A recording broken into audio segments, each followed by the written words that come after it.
ಸುವರ್ಣ. ಶ್ರೀಮತಿ ಭಾಗ್ಯಲಕ್ಷ್ಮಿ. ಬೇಡ, ಸಿಟ್ಟಿನ ಕೈಗೆ ಬುದ್ಧಿ ಕೊಡಬಾರ್ದು. ಇವನು ಇಂಥವನು ಅಂತ ಗೊತ್ತಾಗಿದ್ದು ಒಳ್ಳೇದೇ ಆಯಿತು. ರೆಡ್ಡಿ ಹ್ಯಾಂಡಾಗಿ ಹಿಡಿದು ಹೊಟ್ಟೆಯ ಒಳಗಡೆ ಇರೋ ವಿಷನೆಲ್ಲ ಕಕ್ಕಿಸ್ಬೇಕು. ಈಗ ಹೋಗಿ ಕೇಳಿದ್ರೆ ನಾನು ಕೇಳಿರೋದೇ ಸುಳ್ಳು ಅಂತ ತಪ್ಪಿಸ್ಕೊಳ್ತಾನೆ.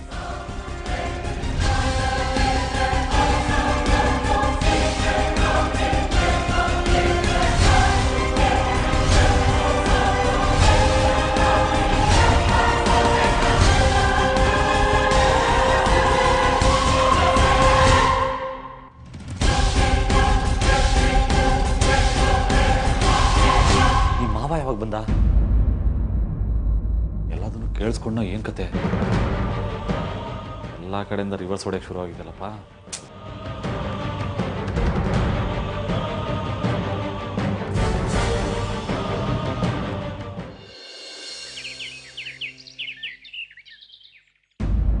ಒಂದಾದ್ಮೇಲೆ ಒಂದು ಎಡವಟ್ಟು. ಶನಿ ಬಂದು ಹೆಗ್ಲೇರಿರೋ ಆಗಿದೆ. ಮಾಡೋ ಕೆಲಸ ಎಲ್ಲ ಹಾಳು. ಏನಾದ್ರೂ ಒಂದು ಬೇಡ್ತಿರೋದಾಗ್ತಿದೆ. ಛೇ,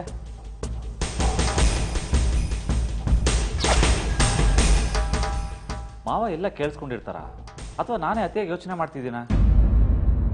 ನನಗೇನೂ ಆಗಿಲ್ಲ ಅನ್ನೋದಂತೂ ತಿಳಿದು ಹೋಯ್ತು. ಅದಾದರೂ ಗೊತ್ತಾಗ್ದಿದ್ದಿದ್ರೆ ಬೇರೆ ಏನಾದರೂ ಆಟ ಆಡ್ಬೋದಿತ್ತು. ಈಗ ಮತ್ತೆ ಸೋಲು.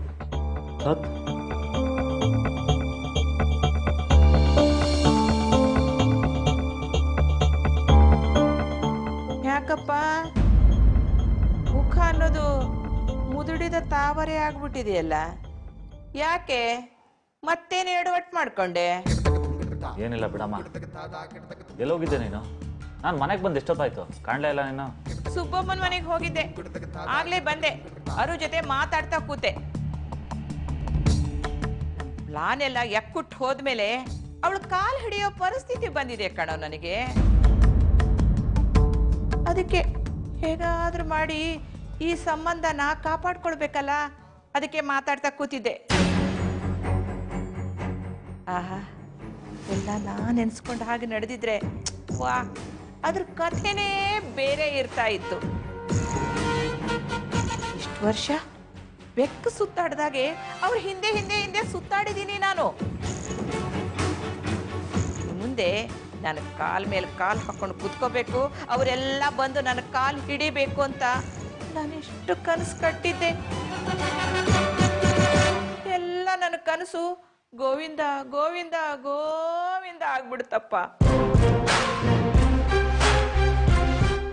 ಈಗ ಅವಳ ಜೊತೆ ಅವಳಿಗೆ ಬೆಣ್ಣೆ ಹಚ್ತಾ, ಅವಳಿಗೆ ಪಾಲಿಶ್ ಮಾಡ್ತಾ, ಮಾತಾಡ್ತಾ ಕೂತ್ಕೊಳ್ಳೋಣ ಅನ್ಕೊಂಡಿದ್ದೆ. ಅಷ್ಟರಲ್ಲೇ ಶ್ರೀಪಾದ್ ಬಂದ. ನಾನು ಎದ್ದು ಬಂದ್ಬಿಟ್ಟೆ. ಮಾವ ರೂಮ್ಗೆ ಬಂದ್ರ? ಏನಾದ್ರು ಹೇಳಿದ್ರ? ಅವನೇನೋ ನನಗೆ ಹೇಳ್ತಾನೆ. ನನ್ನ ಮುಖ ನೋಡಿದ ತಕ್ಷಣ ಸಾಕು, ಏನು ಬೈಲಿ ಇವಳಿಗೆ ಅಂತ ಶಬ್ದಗಳನ್ನ ಹುಡ್ಕಾಡ್ತಾ ಇರ್ತಾನೆ ಅಷ್ಟೇ. ಆದ್ರೆ ನನ್ನ ಆಚೆ ಕಳಿಸಿ ಅವರಿಬ್ರು ಕುಟ್ಕುಟ್ಟಾಗಿ ಏನೋ ಮಾತಾಡ್ಕೊಂಡ್ರು.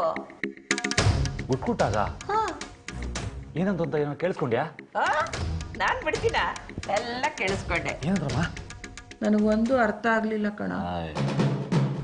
ಆದ್ರೆ ಸ್ವಲ್ಪ ಕೇಳಿಸ್ಕೊಂಡೆ.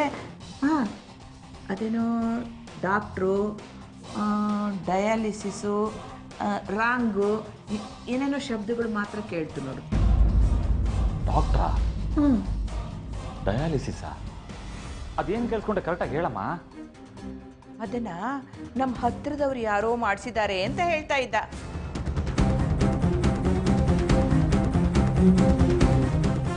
ಯಾರು ಮಾಡಿಸಿದ್ದಾರೆ ಅನ್ನೋದು ನನಗೆ ಗೊತ್ತಿದೆ ಅಂತ ಹೇಳ್ತಾ ಇದ್ದ. ಆದ್ರೆ ಯಾರು ಮಾಡಿಸಿದ್ದಾರೆ,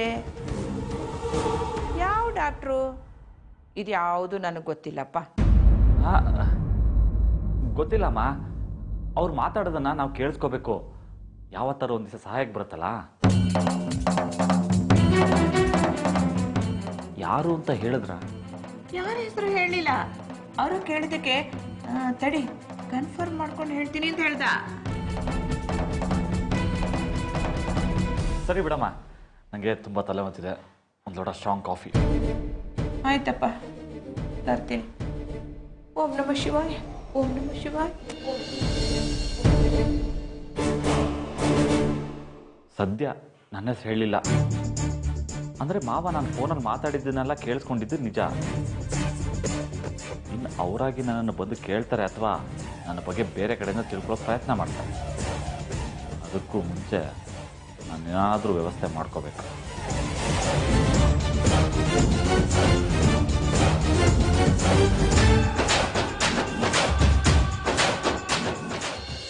ಇಂಥ ಕೆಲಸ ಮಾಡೋ ಅಗತ್ಯ ಆ ಕೈಲಾಶ್ಗೇನಿತ್ತು?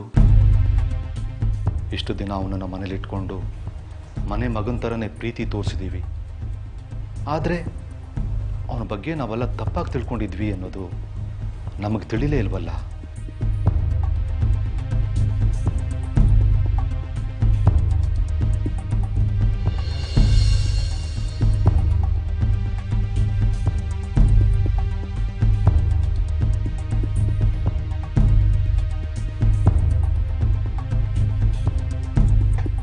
ಮಾವ ಮಾವ ಭಾಗ್ಯ, ಬಂದಿಯಾ? ನೀನು ಬಂದಿದ್ದು ನನ್ನ ಗಮನಕ್ಕೆ ಬಂದಿಲ್ಲ. ಕಾಫಿ. ಹಾಂ, ನೀನು ಕಾಫಿ ತಂದಿದ್ದು ತುಂಬ ಒಳ್ಳೆಯದಾಯಿತು. ಸಣ್ಣದಾಗಿ ತಲೆ ನೋವುತ್ತಿತ್ತು. Much needed coffee.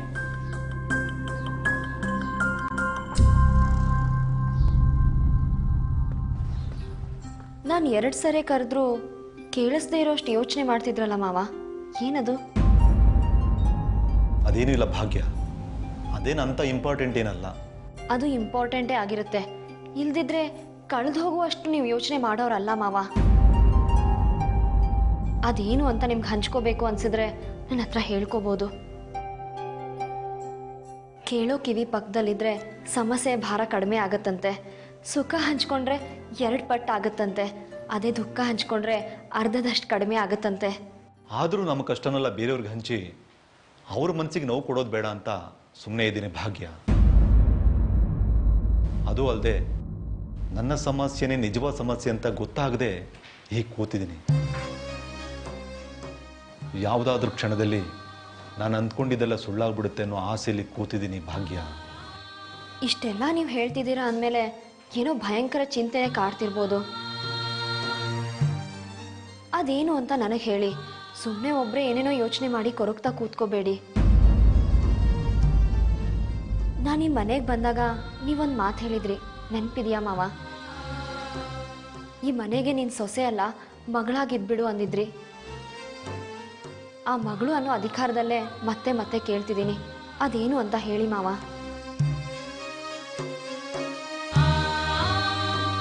ಸರಿ, ಹೇಳ್ತೀನಿ. ಮೊದಲು ಹೋಗಿ ಡೋರ್ ಕ್ಲೋಸ್ ಮಾಡ್ಬಾ. ನಮ್ಮ ಮಾತನ್ನು ಯಾರು ಕೇಳಿಸ್ಕೋಬಾರ್ದು.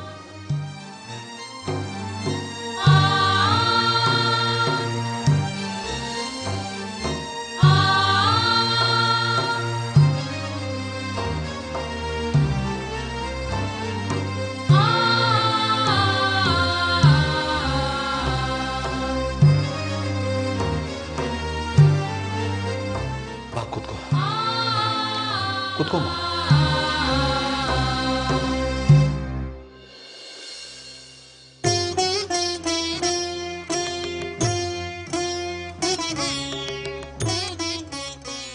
ಇದನ್ನು ಯಾವ ಕಡೆಯಿಂದ ಹೇಳಬೇಕು ಅಂತ ನನಗೆ ಗೊತ್ತಾಗ್ತಿಲ್ಲ ಅಮ್ಮ. ನನಗೆ ಸಾವು ಬಂತು ಅಂತ ಅಂದ್ಕೊಂಡು ಎಲ್ಲರೂ ದುಃಖ ಪಟ್ಟಿದ್ದು ಆಯಿತು. ಹಾಗೇನೂ ಇಲ್ಲ ಅಂತ ಅಂದ್ಕೊಂಡು ಎಲ್ಲರೂ ಖುಷಿ ಪಟ್ಟಿದ್ದು ಆಯಿತು. ಆ ವಿಷಯನೆಲ್ಲ ಮರೆತು ನಾನು ಆರಾಮಾಗಿದ್ದೆ. ಈಗ ಆ ವಿಷಯ ಯಾಕೆ ಮಾವ? ಅದೆಲ್ಲ ಮುಗ್ದೋದ್ ಕತೆ ಅಲ್ವಾ? ಇಲ್ಲಮ್ಮ, ಅದು ಅಲ್ಲಿಗೆ ಮುಗ್ದಿರಲಿಲ್ಲ. ನಮಗೆಲ್ಲ ಗೊತ್ತಿಲ್ಲದಿರೋ ಕತೆ ಕೊಂಡಿ ಒಂದು ಹಾಗೇ ಉಳ್ಕೊಂಡಿತ್ತು. ಏನ್ ಮಾವ ಹಾಗಂದ್ರೆ? ಯಾವ ಕೊಂಡಿ ಬಗ್ಗೆ ಮಾತಾಡ್ತಿದ್ದೀರಾ ನೀವು? ಆ ಕೊಂಡಿ ಹೆಸರು ಕೈಲಾಶ್. ಕೈಲಾಶ್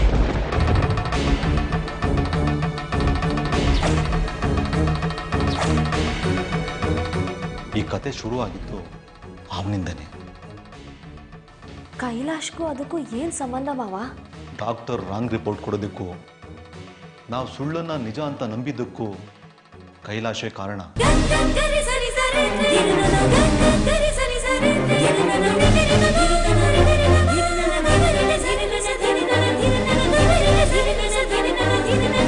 ಶ್ರೀಮತಿ ಭಾಗ್ಯಲಕ್ಷ್ಮಿ.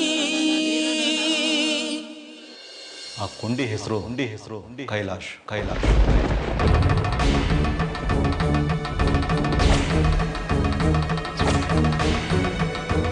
ಈ ಕತೆ ಶುರುವಾಗಿದ್ದು ಅವನಿಂದನೇ.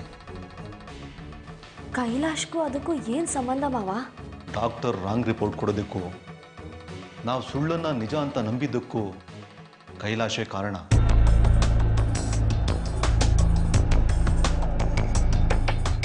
ಏನು ಹೇಳ್ತಿದ್ದೀರಿ ಮಾವ?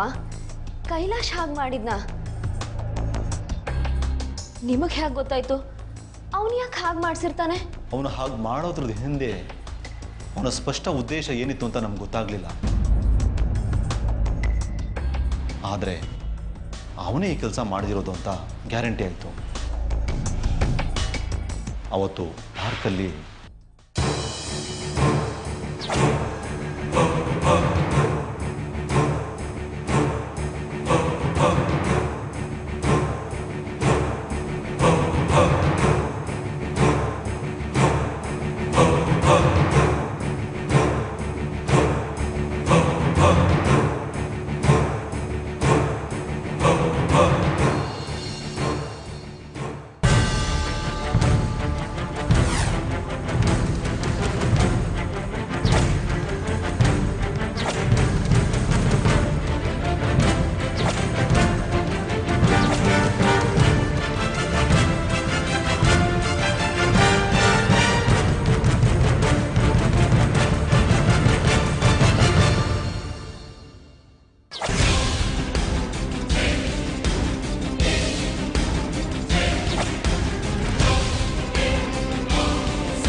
ಏನಪ್ಪ ಮಗ ಮಹಾರಾಜ, ವಂಶೋದ್ಧಾರಕ ಅಲ್ವೋ? ಶ್ರೀರಂಗಪಟ್ಟಣದ ಶ್ರೀರಂಗನಾಥನ ಪೋಸ್ ಕೊಟ್ಟು ಮಲ್ಕೊಂಡ್ಬಿಟ್ರೆ ಹೇಗಪ್ಪ? ಆಫೀಸ್ಗೆ ಹೋಗಲ್ವೇನೋ? ಹೋದ್ರಾಯ್ತು ಬಿಡಮ್ಮ. ಏನೋ ಹೀಗಂದ್ರೆ? ಆ ಸರಳ ಈ ಮನೆ ಕಾಲಿಟ್ಟಾಗ್ನಿಂದನೂ ನಿನಗೆ ಯಾವುದ್ರಲ್ಲೂ ಆಸಕ್ತಿನೇ ಇಲ್ಲ. ಅಲ್ವೋ, ನಿನ್ನ ಬಗ್ಗೆ ನಾನೆಂಥ ಕಲರ್ಫುಲ್ ಕನ್ಸ್ ಕಂಡಿದ್ದೆ. ನೀನು ಈ ಮನೆಗೆ ಅಳಿಯಾಗಿ ರಾಜ್ಕುಮಾರನ್ ಥರ ಇರಬೇಕು, ನಾನು ರಾಜಮಾತೆ ಥರ ಎಲ್ರಿಗೂ ಆರ್ಡರ್ ಮಾಡಬೇಕು ಅಂತ ಎಷ್ಟು ಕನ್ಸ್ ಕಂಡಿದ್ದೆ. ಅದಕ್ಕೋಸ್ಕರ ಅರುಂಧತಿ ಹತ್ರ ಹೋಗಿ ಅವಳಿಗೆ ಪೂಸಿ ಹೊಡೆದು ನಿನ್ನನ್ನ ಈ ಮನೆಯ ಅಳಿಯನ್ನಾಗಿ ಮಾಡಿಸ್ಲಿಕ್ಕೆ ಒಪ್ಸಿದ್ದೆ. ಎಲ್ಲ ಪಂಗನಾಮ ಹಾಕ್ಬಿಟ್ಟೆ ನೀನು. ನನ್ನ ಕನಸನ್ನೆಲ್ಲ ನುಚ್ಚು ನೂರು ಮಾಡ್ಬಿಟ್ಟು ಹೀಗೆ ಸುಮ್ಮನೆ ಕೂತಿದೀಯಲ್ಲ ನೀನು. ನೋಡು, ನಿನಗೆ ಈ ಮನೆಯ ಹಳೆಯಾಗೋ ಭಾಗ್ಯ ಅಂತೂ ಇಲ್ಲ. ಈಗ ಆಫೀಸ್ಗೆ ಹೋಗದಿದ್ರೆ ಆಫೀಸ್ ಬಾಗ್ಲು ನಿನ್ನ ಪಾಲಿಗೆ ಮುಚ್ಚಿಬಿಡುತ್ತೆ. ಆಗ ಇದು ಯಾರು ಬರೆದ ಕಥೆಯೋ ಅಂತ ಶೋಕಗೀತೆ ಹಾಡೋ ಹೊತ್ತು ಬರುತ್ತೆ ಕಣೋ ನಿನಗೆ. ಸ್ವಲ್ಪ ಬಾಯಿ ಮುಚ್ಕೊಂಡಿರ್ತೀಯಾ? ಈ ಮಳೆಗಾಲದಲ್ಲಿ ಕಪ್ಪೆ ಹೊಡ್ಕೊಡುತ್ತಲ್ಲ, ಹಾಗೆ ವಟ ವಟ ಅಂತಿರ್ತೀಯಲ್ಲ.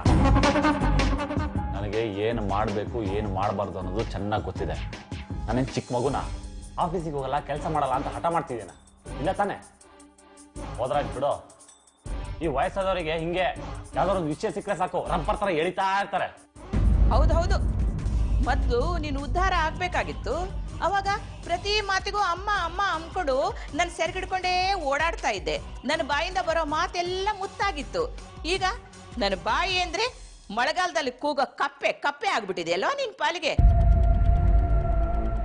ಇದೆಲ್ಲ ನೀನ್ ಮಾಡಿರೋ ತಪ್ಪು. ನೀನ್ ಸಿಟ್ ಮಾಡ್ಕೊಂಡು ಈಗ ರಬ್ಬರ್ ಎಳೆದಂಗೆ ನಾನೇ ಎಳಿತೀನಿ ಅಂತ ನನಗೆ ಹೇಳ್ತಾ ಇದೀಯ ನೀನು. ಮತ್ತಿನ್ನೇನಮ್ಮ, ನಾನು ಆಗಲೇ ತಲೆ ಕೆಡ್ಸ್ಕೊಂಡು ಕೂತಿದ್ದೀನಿ. ನನ್ನ ಗುರಿ ಮುಟ್ಟೋಕೆ ಇನ್ನೇನು 2 ಹೆಜ್ಜೆ ಇದೆ ಅನ್ನೋವಾಗ ಮೇಲಿಂದ ಜಬಕ್ ಅಂತ ಕೆಳಗಡೆ ಬಿದ್ದಿದ್ದೀನಿ.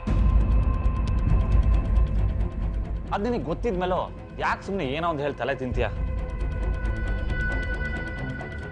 ಬಿದ್ದಿರೋ ನೋವಿಗೆ ಇನ್ನೂ ಮುಲಾಮೆ ಹಚ್ಚಿಲ್ಲ, ಆಗ್ಲೇ ಮತ್ತೊಂದ್ಸರಿ ಮೇಲ್ ಹತ್ತಕ್ಕೆ ರೆಡಿ ಆಗುವಂತಿಯಲ್ಲ. ಈಗ ನೀನು ಏನೂ ಮಾಡಿದೆ, ಏನೂ ಹೇಳಿದೆ, ನನ್ನ ಪಾಡಿ ನನ್ನ ಬಿಟ್ಟರೆ ನಾನು ಮುಂದೆ ಏನು ಮಾಡಬೇಕು ಅನ್ನೋದನ್ನ ಯೋಚನೆ ಮಾಡ್ತೀನಿ. ಅಷ್ಟು ಮಾಡಿ ಪುಣ್ಯ ಕಟ್ಕೋ. ಬೇಕಿತ್ತ ಇದು ನನಗೆ? ಯಾಕೋ ಎದ್ದ ಕಳಿಗೆನೆ ಸರಿ ಇಲ್ಲ. ಯಾರ ಮುಖ ನೋಡಿ ಎದ್ದೆ? ಓ, ಕನ್ನಡಿಲಿ ನನ್ನ ಮುಖ ನಾನೇ ನೋಡ್ಕೊಂಡಿದ್ದೀನಿ, ಅದಕ್ಕೆ ಹೀಗೆ. ಓಂ ನಮಃ ಶಿವಾಯ, ಓಂ ನಮಃ.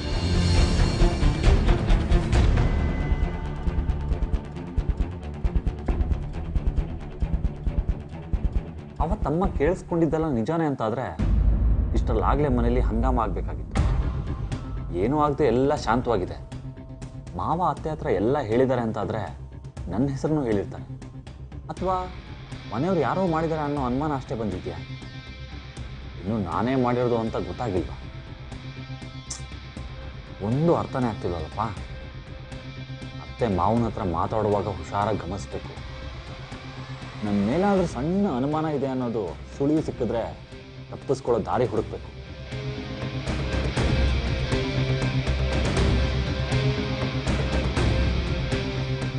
ಶ್ರೀಮತಿ ಭಾಗ್ಯಲಕ್ಷ್ಮಿ.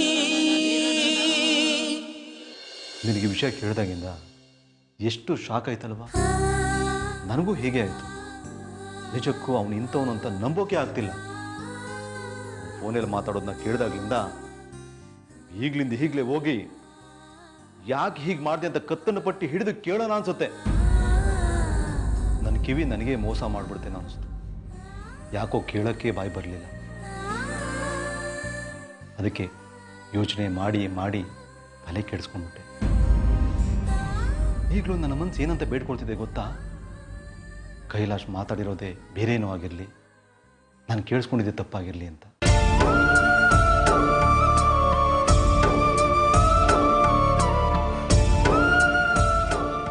ಅವ ಅಂಥವ್ನು ಅನ್ನೋದು ಕೇಳಿ ನಂಗೆ ಯಾವ ಶಾಕು ಆಗವಲ್ತು ಮಾವ. ಅದು ನಂಗೆ ಯಾವಾಗಲೂ ಗೊತ್ತಿರೋ ಸತ್ಯ. ಆದ್ರೆ ನಿಮ್ಮ ರಿಪೋರ್ಟಿಂದ ಕೈಲಾಶ್ ಇರ್ತಾನೆ ಅನ್ನೋದನ್ನ ನಾ ಯೋಚನೆನೂ ಮಾಡಿರಲಿಲ್ಲ. ಭಾಗ್ಯ ಭಾಗ್ಯ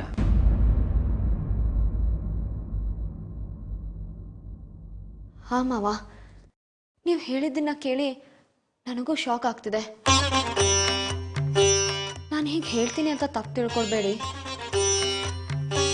ನೀವು ಹೇಳಿದ್ದನ್ನು ಕೇಳಿದ ಮೇಲೆ ಆ ಕೈಲಾಶ್ ಅಂತವನ ಅಂತ ಗೊತ್ತಿಲ್ಲದೆ ಮೋಸ ಹೋಗ್ಬಿಟ್ವೇನೋ ಅನಿಸ್ತಿದೆ. ನೀವು ಕೇಳಿದ್ರಲ್ಲಿ ಯಾವುದೂ ಸುಳ್ಳಿರಲ್ಲ. ನಾವೇ ಆ ಕೈಲಾಶ್ನ ಜಡ್ಜ್ ಮಾಡೋದ್ರಲ್ಲಿ ತಪ್ಪು ಮಾಡಿದ್ವಿ ಅಷ್ಟೇ. ನಿನಗೆಲ್ಲ ಹೇಳಿದ್ದೀನಿ ಭಾಗ್ಯ. ಎಲ್ಲರನ್ನೂ ಕರೆದು ಅವನ ಮುಂದೆ ಇದರ ಹಿಂದಿನ ಉದ್ದೇಶ ಏನು ಅಂತ ಕೇಳ್ಬಿಡೋಣ ಅನ್ಕೊಂಡಿದ್ದೀನಿ ಭಾಗ್ಯ. ಕಳ್ಳರು ಬರೀ ಕಳ್ಳರಾಗಿರಲ್ಲ ಮಾವ, ಬುದ್ಧಿವಂತರು ಆಗಿರ್ತಾರೆ. ಅದರಲ್ಲೂ ಅವ್ರು ಎದ್ರಲ್ಲಾದರೂ ಸಿಕ್ಕಾಕೋತಾರೆ ಅಂತ ಗೊತ್ತಾದರೆ ಅದರಿಂದ ಹೇಗೆ ಎಸ್ಕೇಪ್ ಆಗ್ಬೇಕನ್ನೋದನ್ನು ಯೋಚನೆ ಮಾಡ್ತಾರೆ. ನೀವೀಗ ಅವನ್ನ ಕರೆಸಿ ಕೇಳ್ಬೋದು, ಆದರೆ ಅವನು ನಾನು ಆ ಥರ ಮಾಡೇ ಇಲ್ಲ ಅಂದರೆ ಏನು ಮಾಡ್ತೀರಾ? ಅಲರ್ಟ್ ಆಗ್ತಾನೆ. ನಿಮ್ಮ ಮನಸ್ಸಿಗೆ ಗೊತ್ತಿದ್ರು ಅವಾಗ ಏನೂ ಮಾಡೋಕ್ಕಾಗಲ್ಲ. ಸುಮ್ಮನೆ ಅವನ ದಾರಿಯಲ್ಲಿ ಹೋಗಿ ಅವನ್ನ ಹಿಡಿದು ಹಾಕಬೇಕು ಮಾವ. ಅದೆಲ್ಲ ಸರಿನಮ್ಮ, ಆದರೆ ಅವನು ಮಾಡಿರೋದಕ್ಕೆ ಸಾಕ್ಷಿ ಎಲ್ಲಿಂದ ತರೋದು? ಅವನಿಗಿಂತ 4 ಹೆಜ್ಜೆ ಮುಂದೆ ನಿಂತು ಯೋಚನೆ ಮಾಡಬೇಕು. ಅವಾಗ ಒಂದು ಸಾಕ್ಷಿ ಸಿಕ್ಕೇ ಸಿಗುತ್ತೆ. ನಂಗೆ ಸ್ವಲ್ಪ ಟೈಮ್ ಕೊಡಿ ಮಾವ, ನಾನು ಏನಾದರೂ ಒಂದು ಯೋಚನೆ ಮಾಡ್ತೀನಿ, ನೀವು ಯೋಚನೆ ಮಾಡಿ. ಅಲ್ಲಿವರೆಗೂ ನಾವು ಅವನ ವಿರುದ್ಧ ಹೊರಟಿದ್ದೀವಿ ಅನ್ನೋದಾಗ್ಲಿ, ಅವ್ನು ಮಾಡ್ತಿರೋದೆಲ್ಲ ನಮ್ಗೆ ಗೊತ್ತಾಗ್ತಿದೆ ಅನ್ನೋದಾಗ್ಲಿ ಅವನಿಗೆ ತಿಳಿಬಾರ್ದು. ನೀವು ಮೊದಲು ಹೇಗಿರ್ತಿದ್ರೋ ಹಾಗೆ ಇರಿ. ಕಷ್ಟ ಆಗುತ್ತಮ್ಮ, ನೀನು ಹೇಳ್ತಿರೋ ಪಾಯಿಂಟ್ ಏನೋ ಸರಿ, ಆದರೆ ಅವನು ಮಾಡಿರೋದಕ್ಕೆ ಸಾಕ್ಷಿ ಬೇಕು. ಒಂದು ವೇಳೆ ಅವನಂತವನಂತ ಗೊತ್ತಾದರೆ ಮೊದಲಿನ ಹಾಗಿರೋಕ್ಕಾಗುತ್ತಾ? ಶತ್ರು ನಮ್ಮನ್ನು ಕೊಲ್ಲಕ್ಕೆ ಬರ್ತಾನೆ ಅಂತ ಗೊತ್ತಾದ ಮೇಲೂ ನಗರಗ್ತಾ ಅವನ ಮುಂದೆ ನಿಲ್ಲೋ ಗುಂಡಿಗೆ ಬೇಕಲ್ಲಮ್ಮ. ಆ ಧೈರ್ಯ ನಿಮಗಿದೆ ಮಾವ, ಇಲ್ದಿದ್ರು ತಂದ್ಕೊಳ್ಳಿ. ನಿಮ್ಮ ಸೊಸೆ ಮೇಲೆ ನಂಬಿಕೆ ಇದೆ ತಾನೆ. ಉಳಿದಿದ್ದನ್ನೆಲ್ಲ ಸಂಜೆ ಮಾತಾಡೋಣ. ನೀವೀಗ ರೆಡಿಯಾಗಿ ಆಫೀಸಿಗೆ ಹೋಗ್ಬೇಕಲ್ವಾ? ಸರಿನಮ್ಮ. ನಾನೇನು ಬರ್ತೀನಿ. ಭಾಗ್ಯ, ಸತ್ಯ ಹೇಳ್ತೀನಿ, ನಿನಗೆಲ್ಲ ಹೇಳ್ಕೊಂಡ್ಮೇಲೆ ನನ್ನ ಮನಸ್ಸು ಎಷ್ಟು ಹಗುರ ಆಯಿತು ಗೊತ್ತಾ?